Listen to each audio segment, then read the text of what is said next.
Hey, welcome back to another episode dito sa channel natin. Dahil na-miss ko nga mag-camp ngayon, meron akong bibisitahing lugar dito sa La Trinidad, Benguet. Tara, samahan niyo ako and let's experience the cold weather camping dito sa Alapo campsite.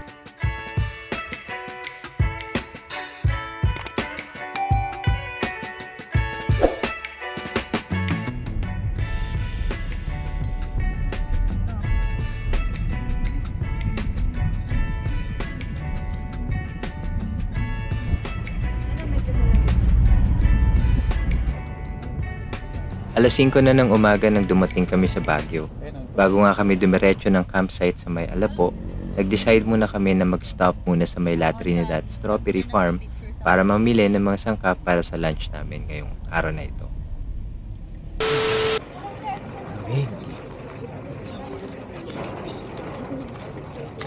Pwede ka ba lettuce?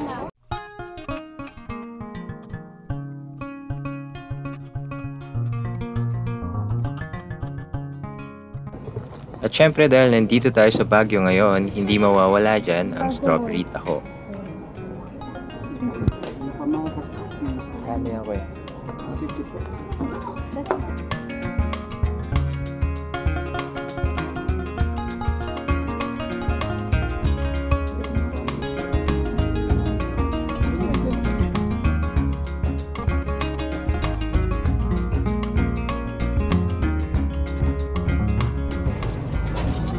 Ay, babay po. Ay, magbabayad pala.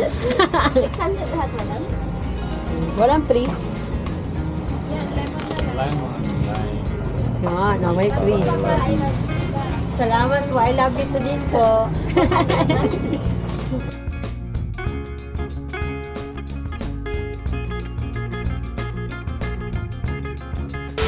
And finally, we arrived at the camp. Mga 15 minutes ito mula dun sa strawberry farm.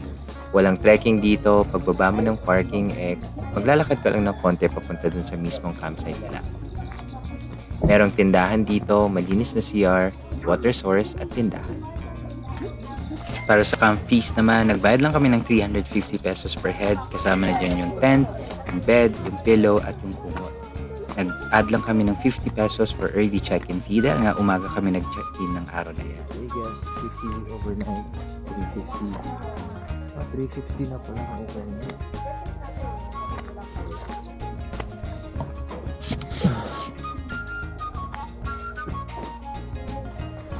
Iwan ka, iwan.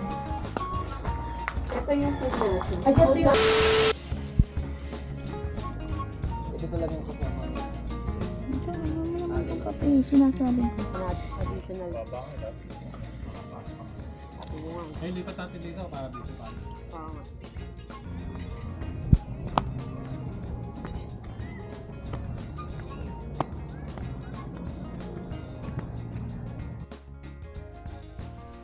Ito yung pinaka-campsite nila kung saan pwede ka mag-pitch ng tent or magsabit ng hammock.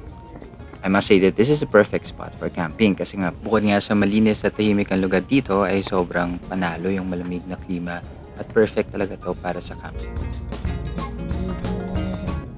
At abot din dito ang service ng Food Panda. Nung umaga nga ito ay nagpa-deliver kami sa Food Panda ng breakfast namin.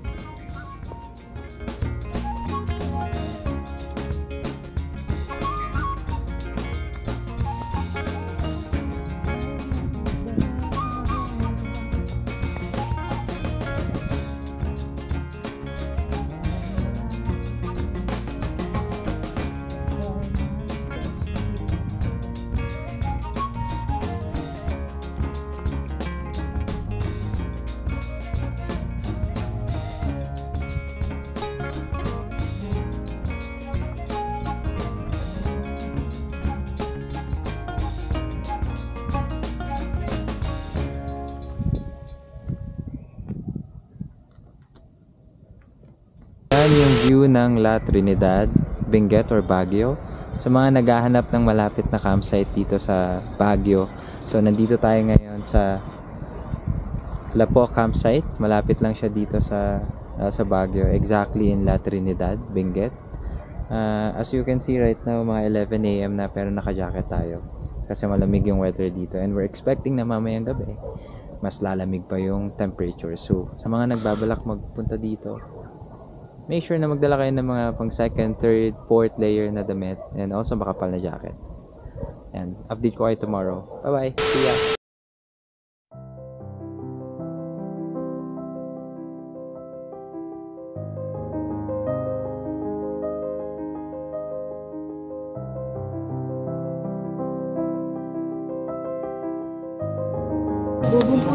Wait mo, ilantad mo dito, sayang yan, no?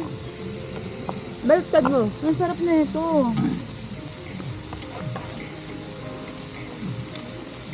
Pikuha na kayo Uy, dito. wasabi. Dapat paglalagyan ng luto na. Kupitin mo nga to. Ito mga luto na to. Maya kami. Pero ako, po kayo. Mo yung guest natin. Princess, sige ka, princess. No, hindi ka na yung princess na yun. Si Jay lang ikaw. Princess Fiona. Ito na ba yan? Hindi pa to. Ito masarap to. Sausaw niyo si Luto cheese. na yan? Oo, luto na yan. Ang dami pala natin. Suhan eh. Ano karami? Ayan. Ingat na.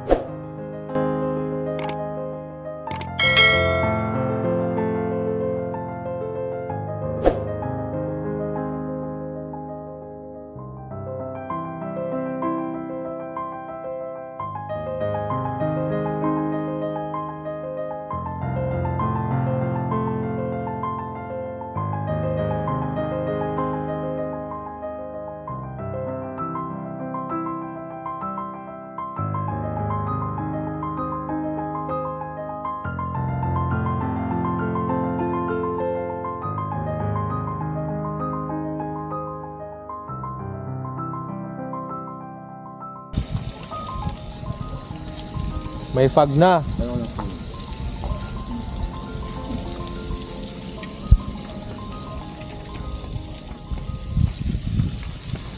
Bitin yung cheese, no? Lamig. Ay bang iPhone yan? Ito ba yung 15?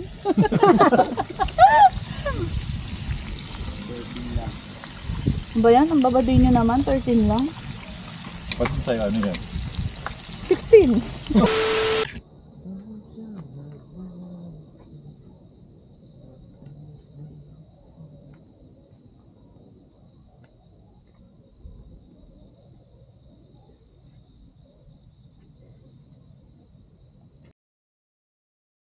yung itsura ng Alapo campsite kapag gabi.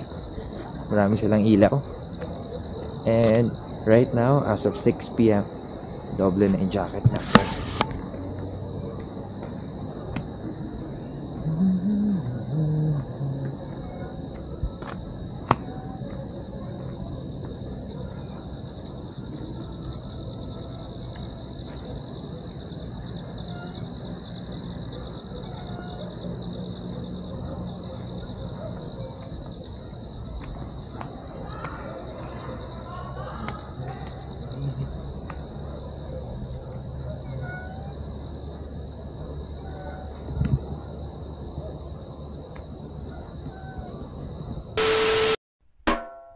Kwentuhan, nakabulastugan, hindi malilimutan ang asaran na merong pikunan, lalo na rin nung unang niligawan, unang kabiguan, at dyan nagseseryoso ang usapan at pagdadamayan na tunay at tapat na kaibigan.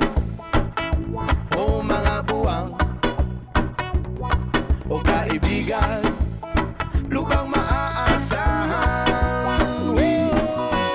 Di na tayo babata, edad mo di nahahalata. Sa mga trip, unti-unti na tayo nagsasawa. Pero kahit gano'n, sa ngayon, minsan lang makita, tsak may kwenta. Yan ang aking mga tropa.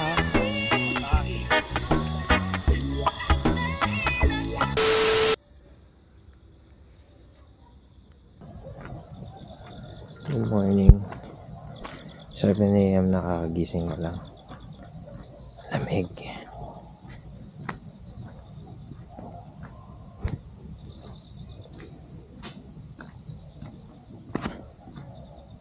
Punta natin yung charger.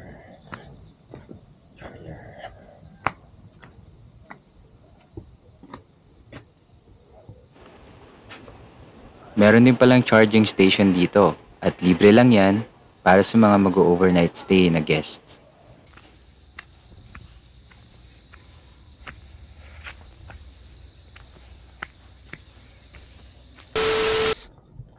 Sino?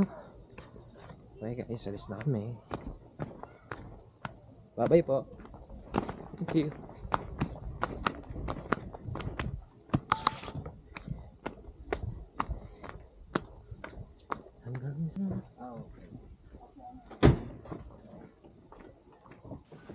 Hanggang dito na lang muna ulit tayo ngayon.